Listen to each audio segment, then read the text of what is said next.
Yeah, hi there. In these comments, I'm going to just use your initials for privacy purposes, XJL, and I am Michael, the founder, owner, and the materials writer for all of your lessons, and you completed independent speaking practice test number 50. I was stay at a hotel in the mountain because I can breathe. Okay, let's go back here now. When you do your next speaking practice test, speak loudly, clearly, and confidently. It doesn't matter that there's other people in the room. You can feel free to speak as loud as you think you need to accurately record your voice, because if you speak louder, it makes it easier for me to evaluate your pronunciation, your grammar, vocabulary, your topic development, all of those areas.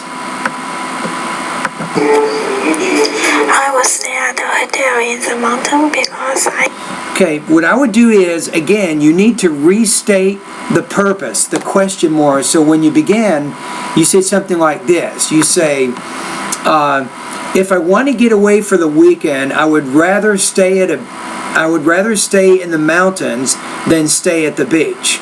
So if you frame it that way from the beginning, your purpose directly connects back to the speaking task. And then you have a very clear, explicit organization, one that directly addresses the prompt. I can breathe fresh air and see the sunrise. Okay, so you have kind of two ideas. You like the mountains, you can breathe fresh air, you can see the sunrise. First of all, there are more trees in the mountains, and the air in the mountains is more fresh than our city. So if I live in a mountain, I could breathe more fresh air. All right, that was a pretty good example, talking about the trees. That was good. Secondly, living in the mountain, I can get up early to see the. Now, living in the mountains, that's not really exactly what we're talking about. Let's go back. You might want to say staying in the mountains or vacationing in the mountains, right? Not just living in the mountains. It's not like you're choosing to live there, but you're going there for the weekend to relax. That's kind of the purpose of your response. Before sunrise, I can see the sunrise in the slow of the interposes. Now here, I'm having some trouble. At about 28 to 34 seconds, what you're saying there is not entirely clear, so you're having some. I'm not sure what that means. At about 30 seconds of your response. Interposes. So this is what I do during living another place. So fresh air and beautiful sunrise are two important reasons for why I prefer. Let's go back to that part there. Fresh air and beautiful sunrise are two what I do during living another place. So fresh air and beautiful sunrise are two important reasons for why I prefer to live. I would say this: breathing fresh air and watching a beautiful sunrise are two reasons why I would choose a vacation in the mountains. So use a gerund, use two gerunds there in the beginning of that sentence to kind of introduce your ideas. I think that would give you a little bit more advanced grammar. Okay, so let's take a look at how you'll score here. Okay, let's take a look at the rubrics. I think you're going to score in the 2 range. I have good and bad news here. The good news is you have some sense of organizing your ideas. However, you're not connecting things back to the purpose of the response. That's why I suggested that you restate part of the speaking task in the beginning of your response so that the purpose of your practice test is clearer. So I think you can improve with topic development a little bit more. Go to speaking lesson number 7. You've probably already seen it, but you haven't incorporated this into your response. You need to be better organized. Language use.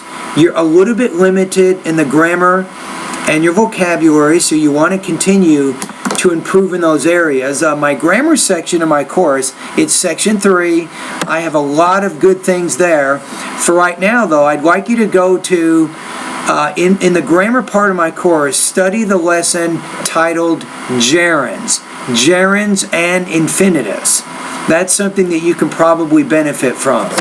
Delivery is pronunciation. You need to work a little bit more on that. It's not easy to understand what you're saying, and that's going to be one of the first things that will kill your TOEFL score is your pronunciation. So what I'd recommend is go through all of my pronunciation lessons, beginning with vowel and consonant sounds, then go through the lessons focusing on syllable division, grammatical word endings, word stress, sentence rhythm, intonation, and then finally thought groups and blending.